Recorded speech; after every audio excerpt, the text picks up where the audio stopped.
this time I want to amend the agenda. I'm going to move the city manager comments.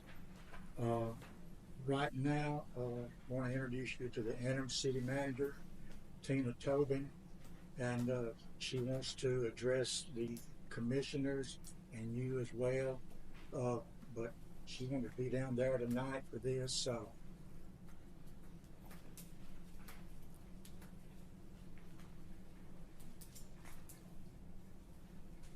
Good evening, Mayor, Commissioner, citizens. Can y'all hear her back there? No. Yeah, need to speak up. Okay, good evening, can you hear me? Okay. Mayor, Commissioners, citizens, I have a few issues that I'd like to discuss tonight. Mostly we're talking about what we call audit and compliance issues. So we have a few of those that fall into a few different categories. Our first is what we consider security access. So we do have one of the first things we saw when I came in is that we have an awful lot of network users that are in the system. We have 63 that are currently authorized network users, and we have 21 that are not current employees. We have lots of different programs that they're attached to. So this is a big security issue. Plus, we have costs that are associated with it. There are licensing fees for these users depending on what software is attached. So, these are some of the first issues that we're digging through. Another category that we have under that same security access is for our cyber technologies, and that is essentially the software that runs almost everything in the city. The financials, payroll, court fines, bank reconciliation, HR. And there we have 34 active users, and only 5 of those are currently named on payroll. So we have 29 that we're digging through. We have former employees, we have duplicates. It's a big security problem. We even have active users as old as Rapid Movie still shows active in the financial system. So it's quite out of date. There's a lot that we're digging through here. For more of the technical issues, INETCO will be presenting a full presentation with more of the cybersecurity vulnerabilities. Those are the ones that more would fall under, like I said, what we consider kind of audit compliance category. Then the next category that we're seeing is finance, and you may have seen that we currently don't participate in the Tennessee Bank Collateral Pool, and it's a big disadvantage to just have an account and not be part of that pool. For example, when we look at all the interest over last year, 2023, from January to December, we brought in about $6,200 in interest. And if we had been with the collateral pool, we would have gotten a little over $417,000. So essentially, it's more than $1,000 a day that we would have gotten if we had been in that pool. But good news is that we did.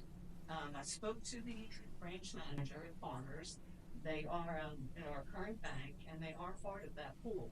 So we are able to, get our accounts moved over so that we can start taking advantage of that. And then once we're in there, then we don't have to worry. The Treasury Department will be the one that does the work to make sure that we're always getting competitive interest rates. So, not only will we get the interest, but they'll always, be on top of that, trying to get us the best rate possible. So we are working with the bank, and we should be in that pool very soon. There's a little bit of paperwork that we need to do. Now, when it comes to our audit, our auditors are here today and tomorrow, and possibly later into the week. Our audit has been delayed several times. The goal is to have our audit so that we'll be in line with the rest of the cities, which would mean, that by the fall we would be having our audit complete.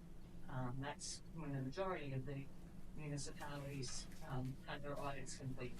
So they are, there's all kinds of documents that they still need to get.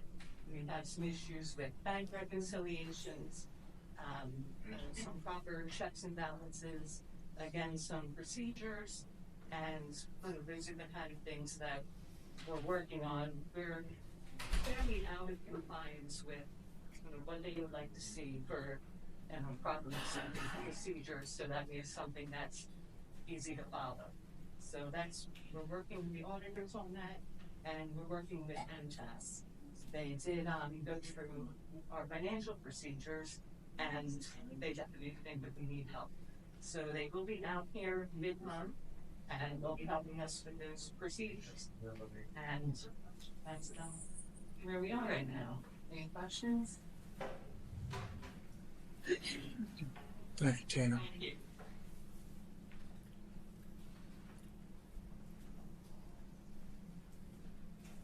This is item number 4. The city department updates, the building department.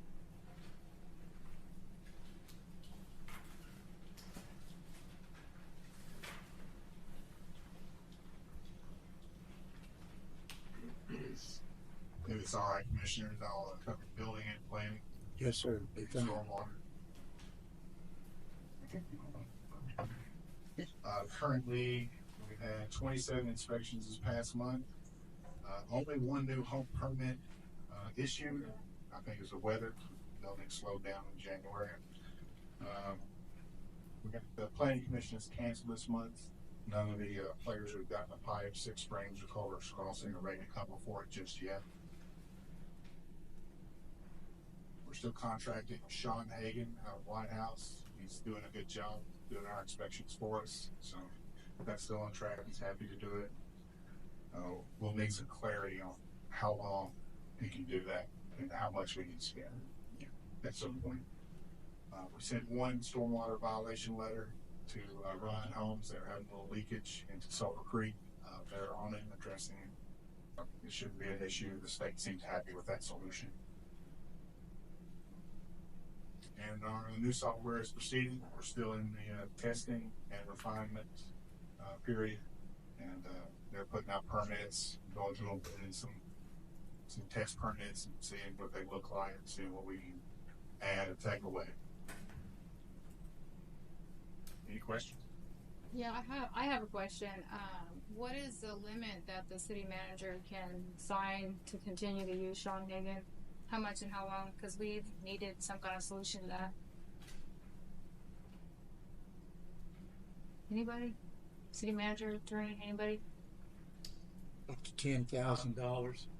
How much are we at right now? Before There was some question about, is that for all permitting or is that per person that we, so I'm not sure what the rule is there. Is it per building inspector we contract with, or is it for all contracting out? Yeah, I would think. What do you think? What building is here?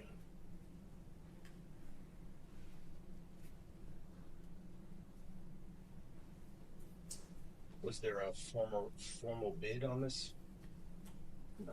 No, it's not. The city manager can spend up to $10,000 without bringing it to the board. Actually, there was a formal bid and we weren't able to decide on somebody to do it. So it's been contracted out to a couple contractors at this point. Just doing piecemeal per inspection. Yeah.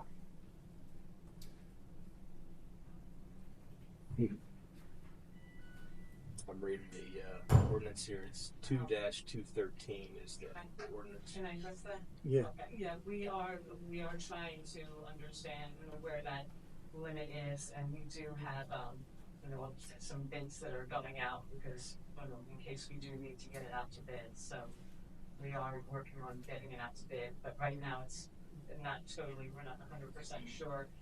Where next one saw the ruts, if there's some questions about the lines, but we are getting it out for bid anyway, so that we're covered for the future. Okay. All right. Do we know what cost we are at with Sean? Sean has so far been issued a check of $100, but he's got an invoice coming in for this past month, so it'll be to $2,000. Yeah. 2,000. Okay. Well, we still got a little ways to go, so. Yeah. He's doing a cover us doing short term. Yeah, that would be a good time, but he'd start figuring that according to the city charter, we're supposed to have a full-time inspector, at least there to be used. We need them, and we have, sometimes other fees are gonna need to figure out before it gets too much more money, up to 10,000, this is the second time we've done the 10,000. To go ahead and open bids up for a good inspector. Okay. I would just like to clarify, we did pay a previous contractor $9,900. Yeah. So we have met the $10,000 Yeah. limit. But So there is you've a- met it, but she hadn't met it, you city manager. Each city manager is the one that allocates that, is that not right? No, I believe the purchasing policy, it applies to building services. It applies to, it's the total. Contractual services. Yeah, okay. Yeah, and Mantina talked about that today. Okay. We've got the RFPs ready. She's gonna look those Yeah. over, request for proposals. Okay. We have met our $10,000 limit. Okay. All So right. we do have to bid it out. Yeah. Okay. That's all I have. Thank you. Parks Department, She couldn't make it this evening. pardon? She couldn't make it this evening. Okay, Yeah. all right. Fire Department,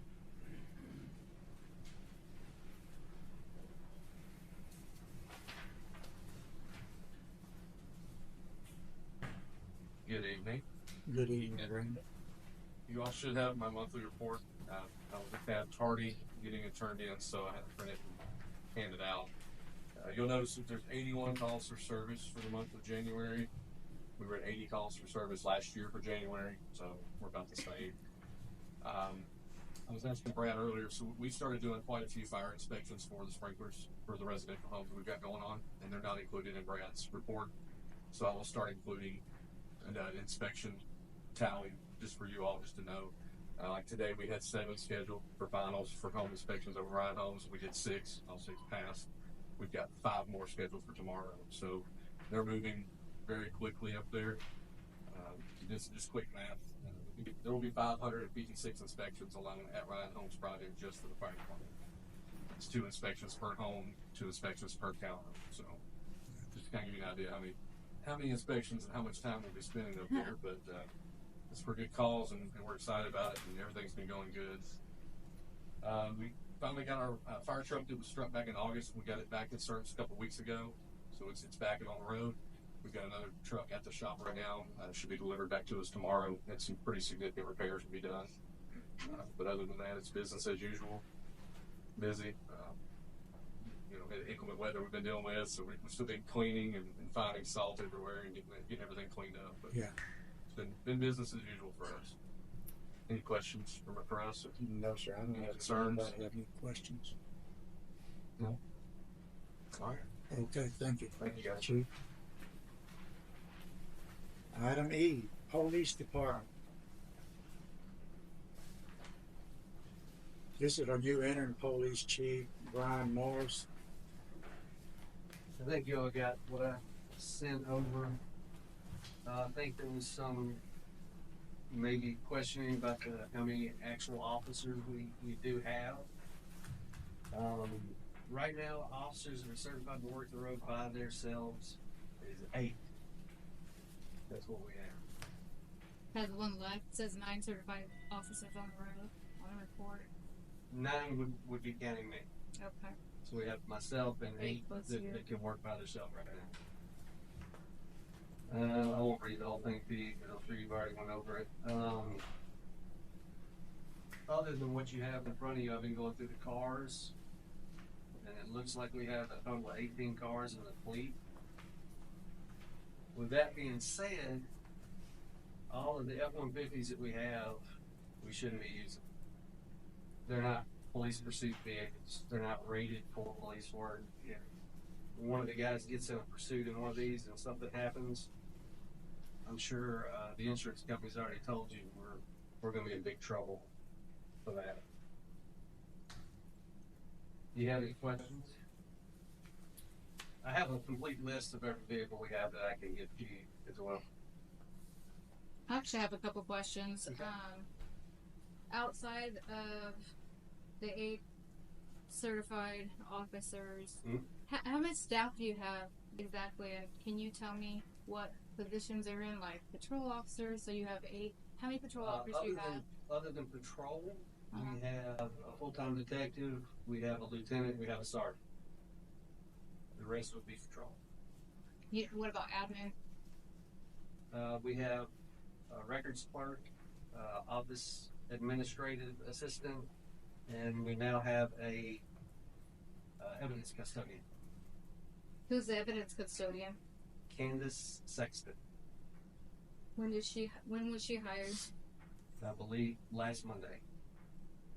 What did you say her last name was? Sexton. And were you the one who you weren't sworn in at that point, were you? When she It was last Monday. was already here, yes. I wasn't told that you were coming, so that's why I'm asking. Hold on just a second. So let me see. Last Monday was the 29th. So what day were you sworn in? Monday. Monday. And then when did Candace come? Monday. You both were here Monday. So did you hire Candace or did somebody else hire I Candace? did not. Did you hire Candace? Okay. How much is this? How much does she make? Yeah. 68,000. How much? 68,000? Did I hear that right? Is that what, like? How much is that? 68,000. That's over $30 an hour. She's an office manager and a evidence She makes more than custodian. every person in that department except for you. How much did you get? How much did you get paid? To be honest with you, I don't even know. You don't know? They didn't tell you? They didn't give you an offer letter? I knew what the parameters were. What parameters were they? Sorry, I'm just trying to backfill this information because we weren't told anything. So what was the parameters for you? 79,000. 79,000. So you didn't get an offer that you accepted. They didn't give you anything like that. Nothing. They It just. was talked about, yes, but Okay. I'm not sure what I've looked at so many numbers this week. Oh, I understand. You're just diving in. So okay, I'm trying to wrap my head around this. Nothing personal. Just trying to get some background. When did you get approached and who approached you about that, Chief? Was there a formal process? Was there some kind of job posting that went out? This is getting into the issues that we already talked about at the last special meeting. It's my advice that we not talk about any of these issues because of the lawsuit that's pending. That lawsuit is an open meetings violation. What does that have to do with who gets hired and the public knowing how much they're being paid if they went through the process? I mean, that just seems absolutely ridiculous. Don't say nothing to. Yeah. These issues are directly involved and alleged in this lawsuit. So Because that's you why. guys talked about all this and hired everybody behind your backs, and not in the public. You're correct. I'm sorry. Okay, so we hired somebody for $68,000. You didn't do that. So Tina, $68,000 for an evidence clerk, or what did you call her? An office manager? Yeah, she'll be doing. Is that in the budget? So yes, we do have the budget. No, is it in the budget? The budget that was approved, is that position in the budget? We do have, and I'm not sure how it's worded. I'll have to get back to you on that. Okay. So we're paying somebody that. Okay, did she go through a hiring process? Was that position posted anywhere? She's in. It's very difficult to find, and That was wasn't my custodian. Was there an official posting that went out, or was it offered to maybe one of the employees to, promote to make twice as much as most of them are making? When we had MTAS looking at our procedures for the evidence room, it was one of our biggest problems. So Okay. it was kind of an emergency situation. Okay, that's fair. I'm just we couldn't have put Bob or somebody that we know. Did she go through the vetting process, background check, all that stuff? Yes.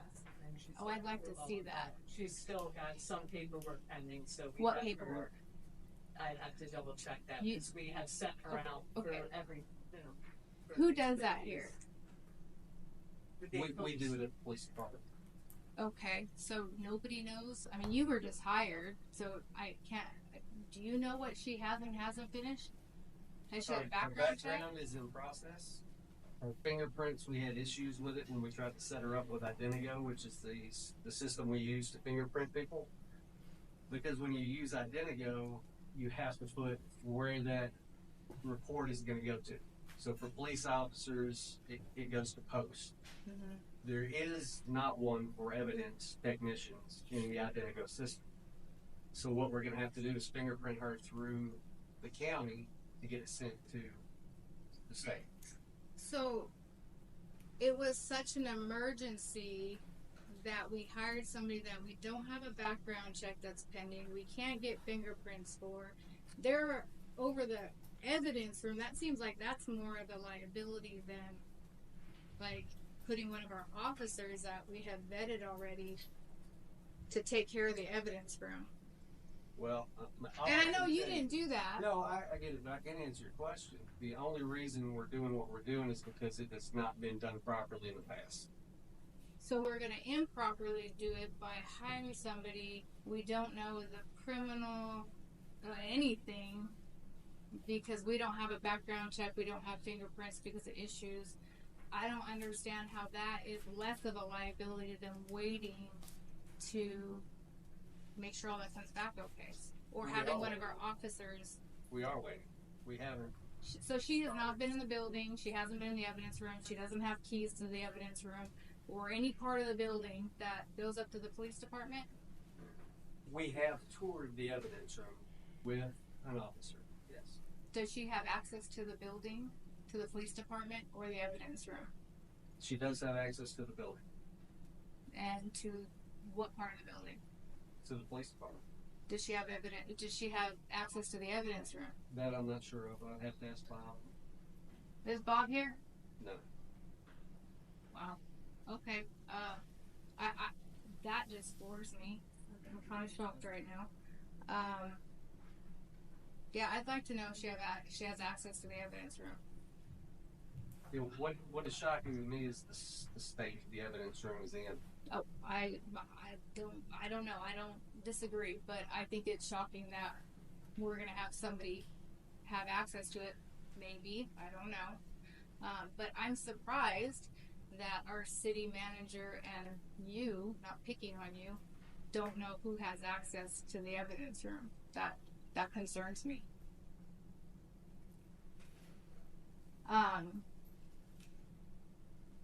I'd like to also know at some point where this job is in the budget because I haven't heard that. Holly, do we have that job in the budget that was approved? I would have to check the budget. I don't know. I have never heard of such a job in the police department in the 3.5 years I've been here, so I'm just trying to figure out what that means. Yeah. So That's probably why it's in the shape it's in, to be honest. yeah, I'm sure. Okay, so oh goodness. So I guess and then the pay justification, I mean, she's making like I always complain about we don't pay our officers enough. And I am thoroughly just completely embarrassed and shocked that we're paying an evidence person. I don't know what her job description is, but I'd love to see it because he's the boss of the, police department, so I don't understand why we're paying somebody. I mean, she almost makes as much as he does. I don't even understand that. She is a very experienced, that is her specialty, evidence room, and she has passed all of the background checks and all of the things in her prior jobs. That doesn't mean anything to me here.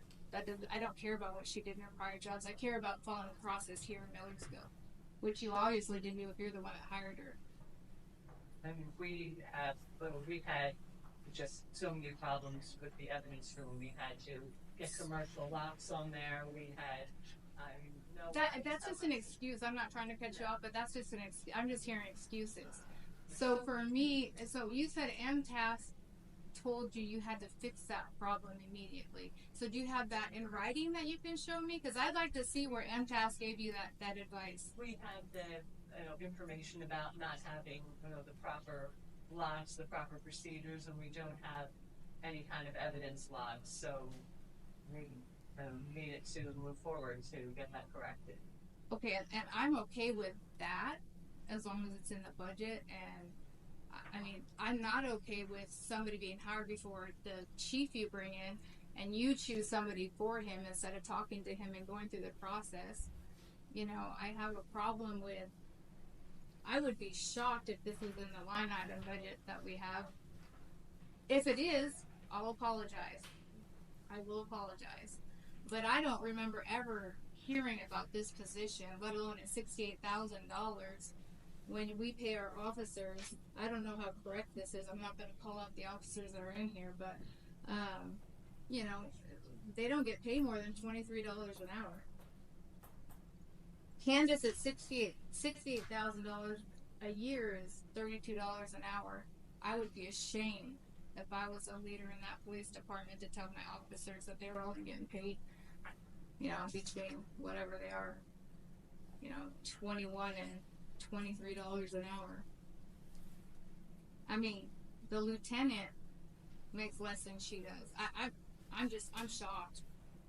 I hope that you lobby for your officers to get better wages, because I think they're very underpaid. I would agree with that. And at $68,000 a year, that's almost, you know, the two commissioners, the mayor and the vice mayor, didn't want to give everybody raises, but we're going to hire a woman at $68,000 a year.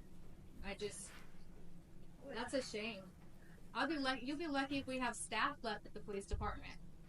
Now, I think we have really good officers. I think that's a really crappy position to put you in as a chief coming in. So.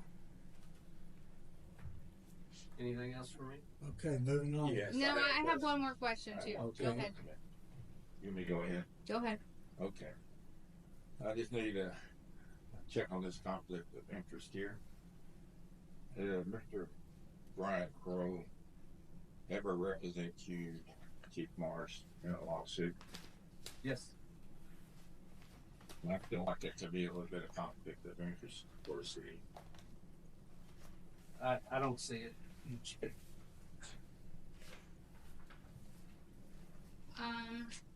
I'm trying to find, and I don't know who could answer this for me. I'm assuming Tina. Let me find it. There's supposed to be a written. I found I don't know. Speaking of Bryant Kroll being your past attorney or whatever, but also the cases that he's handled for the city. Tina, I guess this question is for you. I have another question for you after this that pertains to the police department. According to what I read in the American Bar Association, Rule 1.7, conflict of interest of current clients, and also, I think it's 1.9 maybe? Yeah, 1.9, duties for former clients.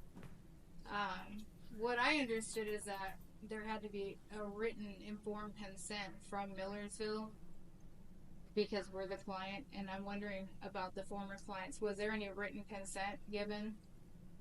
Can somebody address that? That's for when there's a current conflict of interest with me representing somebody against the city. That's when there has to be a written consent. So what about the pending case, the Sharp case? Were you on that case at Blackburn? Yeah, there's no case against the city. Those cases are against two former employees for actions not inside the scope of their employment, specifically in their individual capacities only. And when did you start? When did you start? The 24th. Day after the 24th. What time did you arrive here? I believe it was 11:11. Okay. So, Tina, what time did you get here the next day after the meeting that they fired the city manager? First thing in the morning, Okay. 8:30. Okay. Did you realize that we had to set your pay and that wasn't done the night before in your base? You are working pro bono unless somebody plans on back paying you? Did you realize that? I heard that there was needed to be a discussion. And when were you notified that you got the job? Don't look. I'm asking you. I don't want them to answer for you. Part of the litigation. Oh, okay, so that's only knowledgeable between y'all, because last time I checked, we were part of the commission too.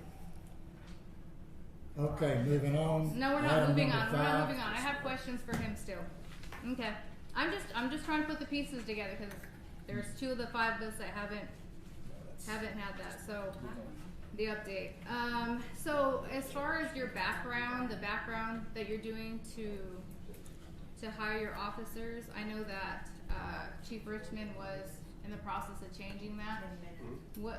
I know it was really extensive. He had actually came to our office the night before to talk to us about that kind of stuff, his changes and the officers and whatever. Have you seen that, and are you gonna go forward with that? I'm not sure what he was gonna implement, but yes, what we use now is pretty basic. So we're gonna use what we're already using, and we're gonna add ROCIC on top of that, which I think we had an issue with an employee that did not disclose some things in his past that was let go recently, and ROCIC would have found that.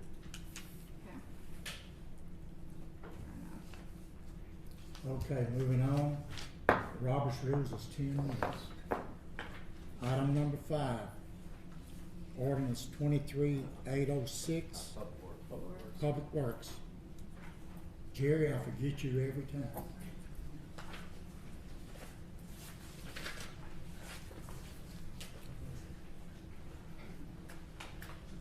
How y'all doing?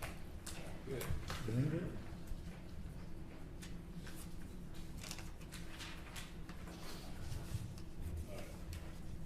We had 20 Tennessee 1 calls. We had 33 sewer calls, 9 after-hour sewer calls, 4 pump changes, 4 rough-in inspections, which is the grinder tanks, 4 final inspections. We had 31 bulk stops, 3.92 tons, disposal fee $235.20. Brush, we had 26 stops, 4.38 ton. Brush disposal, $175.20. In that snow event, we went through approximately 35 tons of salt. Plowing, salting, and equipment failure, we had 301 hours and, 302 hours. And I'd like to thank Brandon for letting us borrow his fire department for a couple bays to get our trucks in there. And working on the budget for the upcoming year. And I've been working on the list for paving. Last time we spent $806,094.73. I didn't know if y'all wanted to kind of stay on that same budget price for the next round.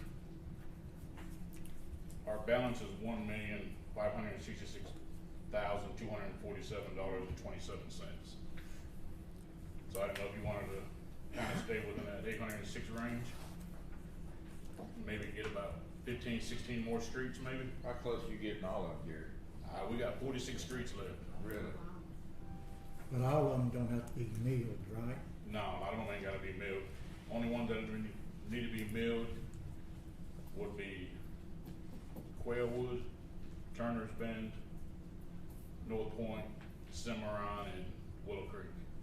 Yeah. And then you got West Marcy and West Bobby Court. Yeah. Have you contacted Rogers Group? Yes, I contacted them Sessions? the other day, and Rogers Group was gonna send a guy out one day this week to kind of go over the roads and kind of get somewhat of a list together. And Rogers Group's contract's up in April, but they can probably do a year extension if it's all right with y'all. Get those figures, you can bring them back to us. Yeah, I can bring them back to you, the regular commission meeting. Yeah. I should have the numbers by then. Is there any infrastructure that needs to be done to any of those roads? Any of the culverts need to be replaced or? Nah, I anything think like we're that? pretty much done. There might be a couple, Okay, but everything else, I believe all them other streets, the culvert and everything is good condition. okay. I know there's been a lot of. Yeah, I know we when we had done Langbury and all that, we had several culverts we had to replace. 10, a lot. Then, well, a bunch of manholes and stuff raised and all the valve boxes on some of the streets. So mainly just paving, not the expense of Yeah. replacing culverts or anything like that.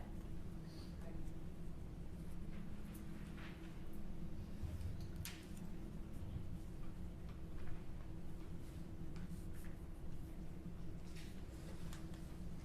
We probably got about, well, 35 to 37 ton of salt left.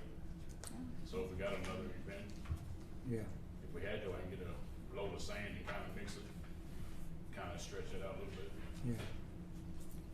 Drew, before we move on from the roads, what would your recommendation be for how many roads that you would like, your goal?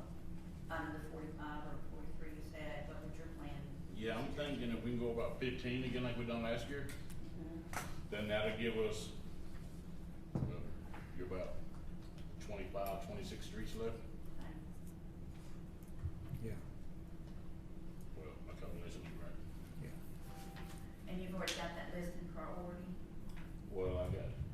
Like, Yes, ma'am. okay, great. You using the same system, 10, the worst? Yes, sir. Yeah. Milton and I wrote it last year after Scott asked us to, and, yeah, there was a bunch that was 10, so I'm sure there's probably still on your list. Yeah, we still got some 10, 8, 7s. Yeah, Yeah, it'll be, we do 15, we have 31 to go. yeah, So if we done 15, then if we pay them all now, they're all gonna kind of fall apart all the same time again. yeah, So if we stretch it out the next couple of years, then we should be good 15 to 18 years, yeah, okay. which, well, until you get to, well, Pole Hill, Pole Hill, McMurtry, Flat Ridge, Kelly Willis, Gideon is gonna get more traffic than if you went through the subdivision. Yeah.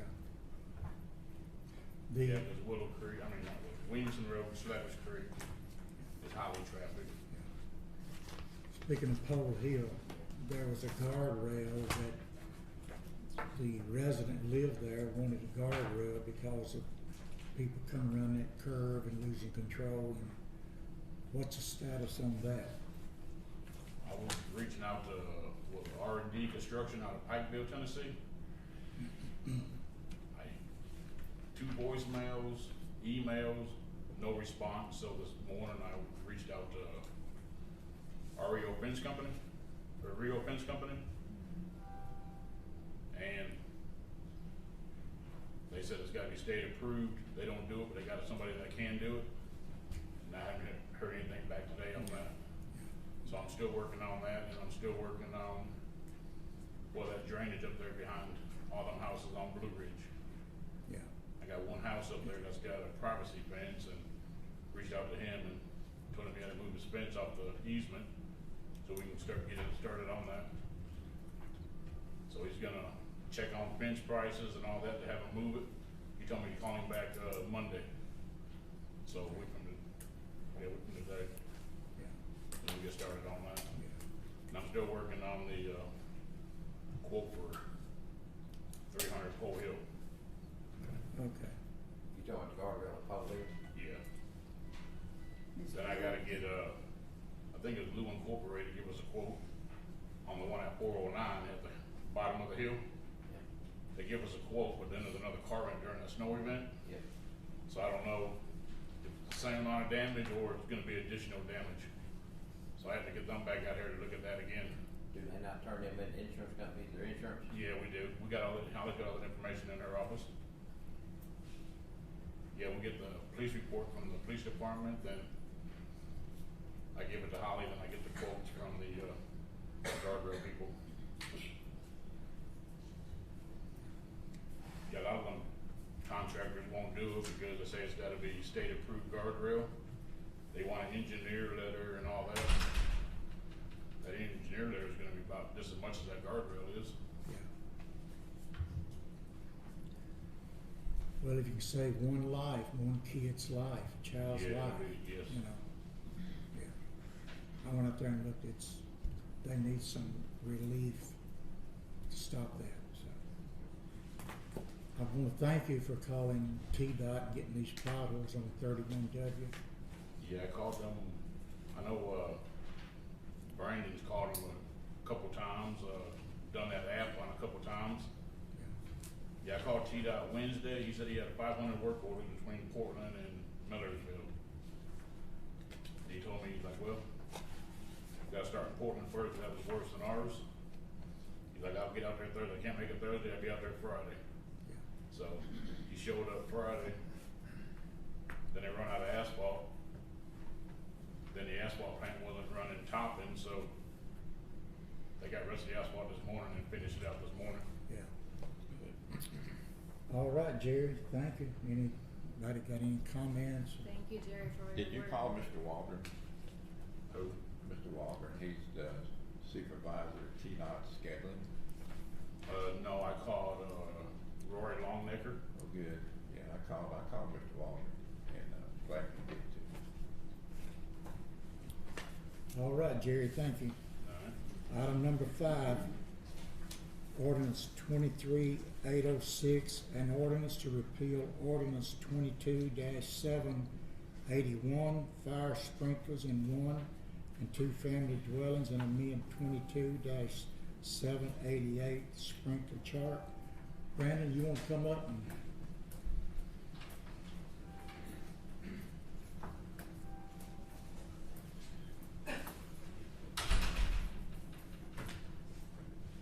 So this ordinance is to change the square footage from 0 to 3,000 square foot before you have to have a sprinkler system.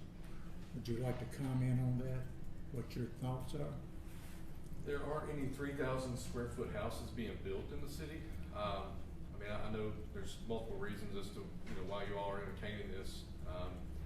We were big advocates for this sole purpose of, saving lives and property. Almost every home right now being built in the Ryan Homes development is anywhere from 1,100 to 1,300 square feet, all of which are being sprinkled. We've had several independent permits pulled from, private parties, all under the 3,000 square foot range, as well as a couple of duplexes, all of which had to conform to our current code and put residential sprinklers in. Of course, I'm going to be pro fire sprinklers. I mean, that's part of my job, and I'm pretty passionate about that. And I feel like it would be detrimental to what we're trying to do in this city to try to make it safer and to try to make a difference. Just like the guardrail, you stated, if it saves one kid's life, it's worth it. We had 3 losses of life last year in the fire. We had an elderly female and 2 children pass away due to the fire. So it just kind of. As a duplex, right? One was a duplex, and then of course Miss Mundy was a single family home. So it really just kind of drives that point home and makes me even more passionate about what we're trying to do here. If this was a fully staffed, full-time, 24/7 department with multiple stations to adequately cover the city, then there could probably be some concessions made or some changes to it. However, we still heavily rely on our volunteer paper call staff. So our turnout times and our response time aren't like they would be in larger cities or municipalities with full-time protections coverage. So it was in our opinion that this would help offset, the differences. It would buy us time. That's what sprinklers are designed to do. Buy us time, buy the folks inside the home that's on fire time to escape or self-rescue, keep that fire down at bay, keep it from growing as fast as it does. Because the fire doubles in size every minute, especially with all the furnishings and petroleum-based products that are being put in homes today. So, it's very important to me, and I hope that we get an opportunity, because I'd like to bring some folks in from the National Fire Sprinkler Coalition to present their side of it, because they're big advocates for this. I just hope that you all would at least entertain letting me bring some folks just to talk to you and give you both sides of it. Yeah. You know, I just think I was kind of, I didn't know that was on the agenda tonight, so I wasn't really 100% prepared to talk about it. But We've already had a first reading on it, December the 18th. But I would really like an opportunity for them to come and speak if you all would be okay with that. I hate to see us going backwards. You know, we're trying to be forward thinking and progressing and moving forward and doing things to better the community. And I just feel like if we were to go back to this, I mean, like I said, there's not many 3,000 square foot homes being built. And demographics and you know, financial status plays a big part in statistics for fires. And you know, it's the smaller homes in the more impoverished areas that see a higher fire rate and fatality loss of life rate. So I feel like we should look at the numbers and see if we can come to some kind of a compromise if you guys are still wanting to move forward with it. But I would like an opportunity for us to plead our case, so to speak, if you all would be okay with that. I don't have a problem with it. Work that in our schedule to listen. Yeah, I wouldn't mind. Yeah, the next. So third Tuesday of the month. Yeah, the regular. I can have folks here if you're okay with that. Yeah, regular commission meeting, yeah, okay. I like it, thank you. All right, Brandon, thank you, Any sir. other questions? If you have a high density, wouldn't that be more feasible to have sprinkler system? I mean, higher density is. I mean, you know, that's why all your apartment complexes are sprinkled. You can't be responsible for the neighbor next door to you or above you or below you. You know, you look at City of Pleasant View and Ashland City. You know, that they were one of the first in the area to have residential fire sprinklers, and you know, their statistics speak for themselves. You know, it's a double-edged sword because you may put the fire out, but you're going to have water damage. But water damage is a lot easier to clean out of clothes than fire damage and smoke. You know, Yeah. so, but like I said, I definitely would appreciate the opportunity to argue our case and come up with some kind of a compromise if possible. Yeah, okay. I appreciate it. Yep, All thank you. right, Brandon, thank you. Thank you. Sidewalk project presentation by OHM, Mr. Brian Whitaker.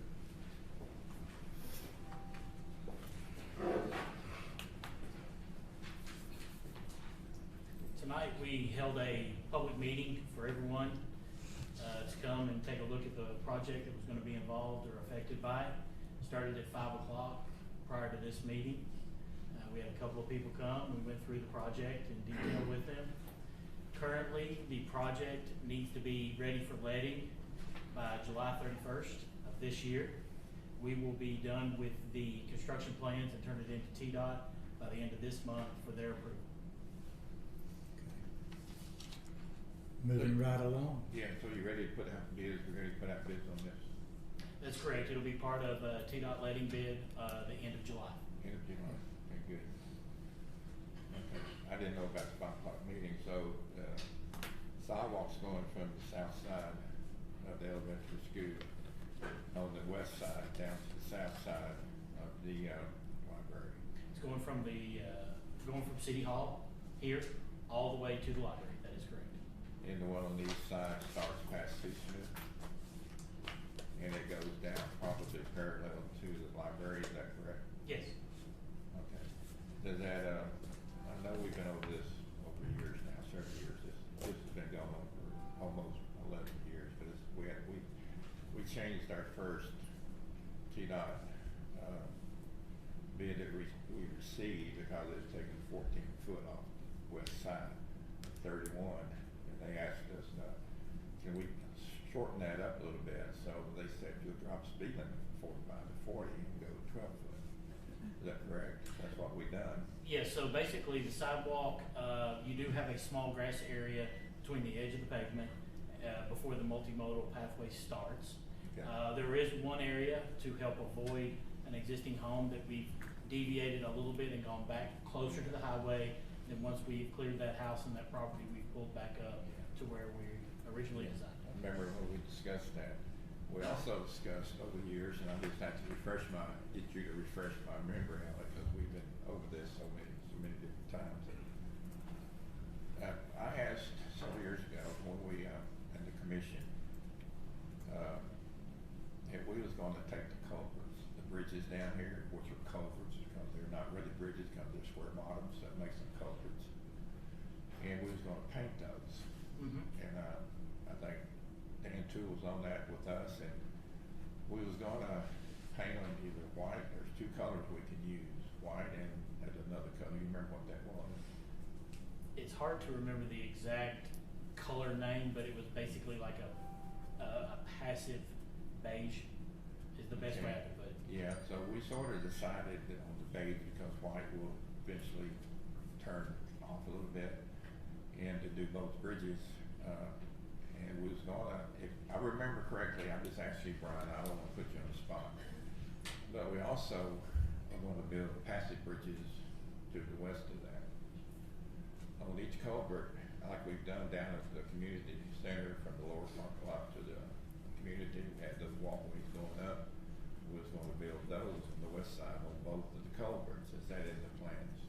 Yes, there are pedestrian bridges proposed for both stream crossings. Good, thank you. Another thing we asked, and I'm just asking again to refresh my memory for everybody here to know as well, that we was gonna put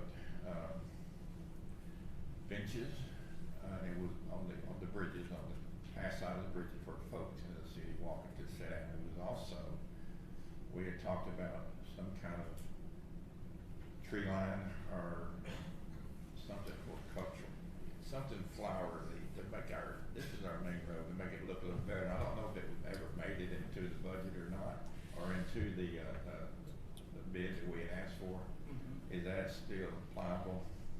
Unfortunately for this project, it only refers to the multimodal pathway. Okay. So landscaping and amenities were not part of the project. Okay. And another thing that we asked for, I appreciate you doing this. I talked to Cumberland Electric, I can't think of his name, you know, Jim Parsons. If we could increase the light, if they were to increase the lighting on the poles down through the main, because everybody leaves here and goes down to the community center, or they come back up this way to the community center. Is that also in proposed as we asked? We can work with CEMC as utilities are being relocated for this project. We do have a contact up in Clarksville that's head of engineering who we're dealing with for this project. Okay, would you do that for us? Yes, we will. All right, any other questions? On the east side, Yes, sir. it's gonna run from the library up, how far? Just shy of Slater's Creek Road. At Slater's Creek Road, there is a crosswalk that's being installed across Highway 31 and also across Slater's Creek for you to access it from that direction. But the sidewalk on the east side won't go any further than Slate Creek. No, sir. That's as far as we have. And on the designed. west side, it's gonna come all the way up to the left, the west side. Yes, sir. So it'll be starting at the edge of the property for the library and go all the way across the property here at City Hall. And all the way across the gas station down here, the Yes, sir. market, it comes Yes, sir. across it. Yes, sir. Will there be an opening bid to go into there? 2 openings are being proposed for them to get in and out of that market. Okay, and then also them other businesses down there. Yes, sir. By TDOT standards, we have to make sure all businesses have an adequate access to and from their property. Anything else? Thank you, Brian. Thank you. Excuse me, there was a notice for them to be able, the public to speak at 6 o'clock. The notice was sent out for them to be here at 6, not 5. Just want to make sure they get a time to speak. Yeah, okay. Item number 7, cybersecurity update presentation by Netco. How are you, sir? Good, how about you? Doing good? So, I am Zach, I am with Netco, and we do your guys' IT. I believe we've met before. So, I have a PowerPoint that I can send to Holly, she can get it out to you guys. Pretty much has 3 options. Those options you can pick and choose from each option that you want. But option A contains backups. I'm going to go through each one of these. Contains backups, DNS filtering, 2-factor authentication, SIEM, which is security information and event management, and then penetration testing. Option A is what I consider to be the most important. So to start off with backups, those are being done already. We have a backup server in the server room. There's on-site backups and there are off-site backups, and there are also replicas being made. So if that server were to just stop working right now, I could spin another one up in 2 minutes, and you guys would be back to where you were. And the off-site backups are encrypted, they're immutable, so no changes can be made, and they're stored somewhere on the east and west coast. Who knows where, to be honest, but that's where they're stored. The second bullet point that I have is DNS filtering.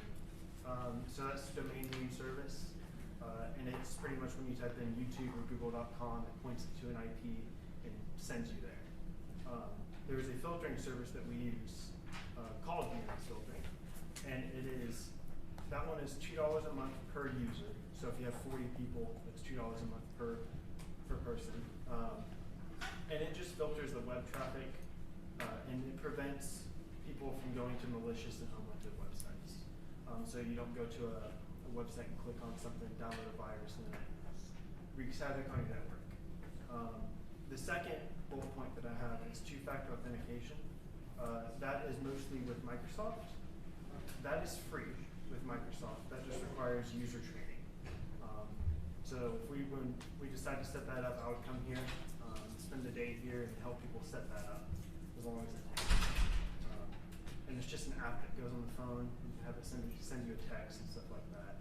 But that is completely free. The third bullet point that I have is that SIEM, which is Security Information and Event Management. That one is $6.25 per device, and you have about 60 to 70 devices on the network. So with that, there's an agent that goes on each computer, and it will log everything that happens. So if somebody were to get into the network and just start doing stuff, it would log all of that and send me a notification saying something's going on that's not supposed to be. For example, today, we also do the IT for City of Goodlettsville. With AnyDesk was compromised. They have AnyDesk on a bunch of their computers. We got an alert, high severity alert, saying that AnyDesk has been compromised and pretty much to immediately uninstall it. So we wrote up a script, uninstalled it on over 100 computers in probably 15 minutes. So it's very quick with sending out information. It'll also integrate with your Microsoft 365. So if somebody signs in, let's say you always sign in Millersville, and then the next day it says you're signing in California. It'll send me an alert. I will call you asking if this is you. If it's you, we let it be. If it's not, we'll change the password. We would block all sign-in and signing out of everywhere, and then we'll get you signed back in, reset up your multi-factor, and go from there. The fifth bullet point that I have here is penetration testing. That is just a flat $270 a month, and that scans the network. It finds vulnerabilities and misconfigurations, and it will generate us a report. We do this for a few different companies. It probably spits out like a 40-page report. It's pretty detailed in what it finds, and there's a bunch of stuff that you don't even realize that you have. There might be like an old computer here that is running Windows XP even. It'll send us a report saying, hey, this computer's running Windows XP. Probably should just remove it. And it'll find open ports. It should be closed in the firewall. It'll recommend root policies to be made in order to better secure your network. It goes into a bunch of stuff, and I can show you guys a report if you would like as well. Option B contains all of option A, and it includes two more things. Manage detection and response. That is $5 a month per user, and it adds a team of cybersecurity experts to pretty much look at Sentinel-1 findings. So we use an antivirus called Sentinel-1. It's like the industry-leading antivirus that there is. And it pretty much just adds a literal team of people behind it, not AI, not anything like that, that will just sit and just watch for stuff that's not really supposed to happen on a network.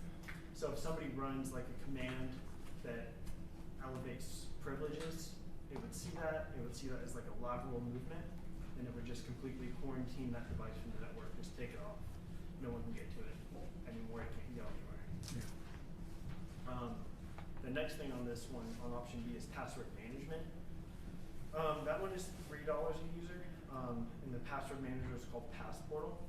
It's by Enable, and it pretty much just allows you to safely encrypt and store your passwords just by writing them down. That's truly all it's used for. And at Netco, we have a password policy of each password has to be 16 characters and randomized. So I don't even know my own passwords. The only ones that I know are to get to my computer and to get the passport, to get my other passwords. And then option C contains both option A and B, but includes mobile device management and governance and risk. Mobile device management can add between $2 to $10 more per user.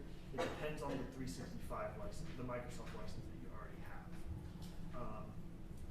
I believe Intune comes with premium, and that starts at $22 a user. So if you're already at $12 a user, it would add $8 more per user. And that just allows you to manage the city's mobile devices, like phones, computers, stuff like that. And it will allow us to remote wipe.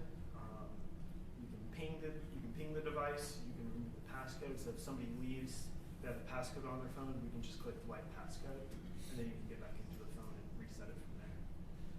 And then governance and risk. That is something that's very comprehensive. It covers everything. The initial setup on that is $7,500, so it's a bit up there.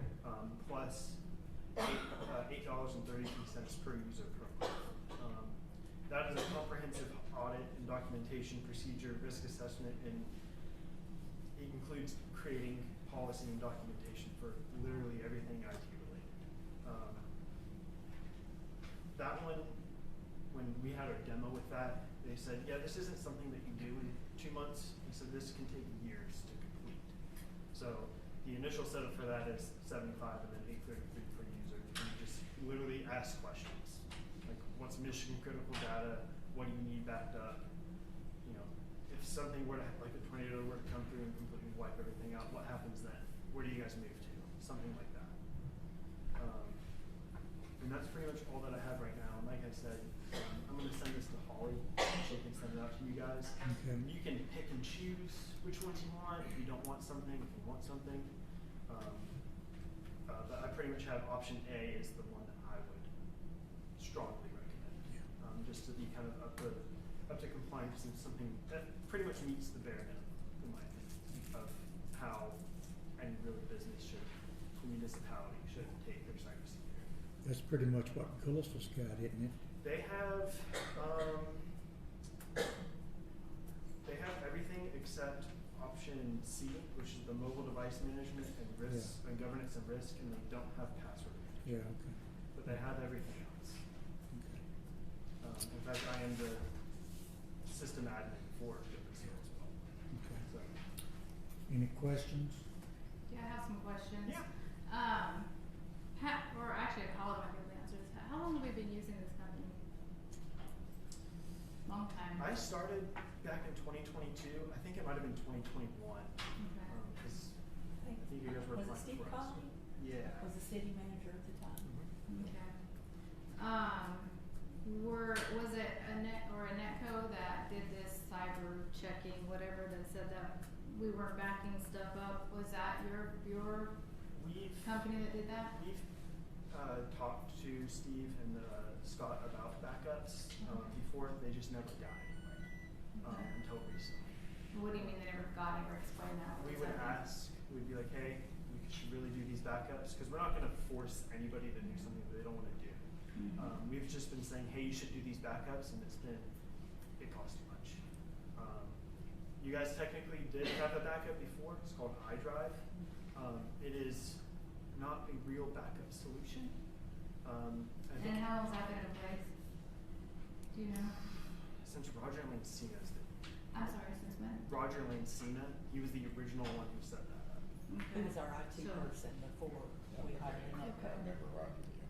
And so he thought the iDrive was good enough? Yeah, it Okay. takes, I think I restored 4 gigs at one point and it took about 4 hours. You guys have about 1.6 terabytes.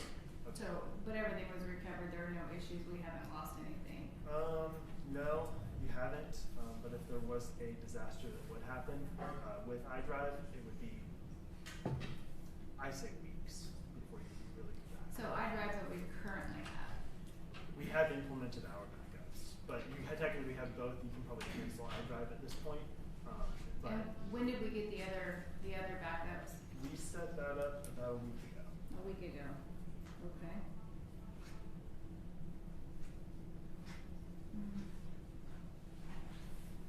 And that was by direction of the city manager? Yes. Was there any other IT people that were involved in any of this besides INETCO? There was one more. I forgot what his name was. We had a consultant who looked Yeah. at our networks, but, Who was that consultant? I think it was Daniel. Was his yeah. name? Daniel. Yeah, I have to look up his last name, but he was essentially just walking us through, and Netco, is our, where everything was so far out of, what we were expecting, that we wanted to make sure that, it was a city issue and not an Netco issue, and then when he saw, what Netco was doing, he was able to verify that they were, doing everything that they should be doing, and So there was independent. So when did he come in here, Daniel, this consultant? he came in about,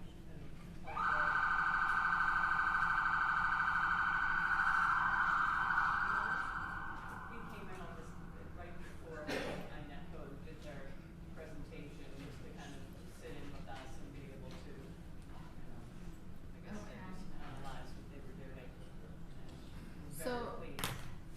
So that was like a second opinion? Yeah, just to get a second opinion, because we really weren't sure, like I said, when we saw kind of what a mess everything was, if it was, we didn't know if it was INETCO or if it was us, and then, once we started to go through, we saw that, it was the policies on our side, and then INETCO was able to do everything that we needed done.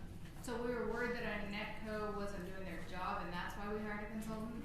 We just weren't sure because everything was so far out of procedure-wise, so we just weren't sure. Is it INETCO or is it the city? It was kind of hard to tell when you see stuff that's that out of.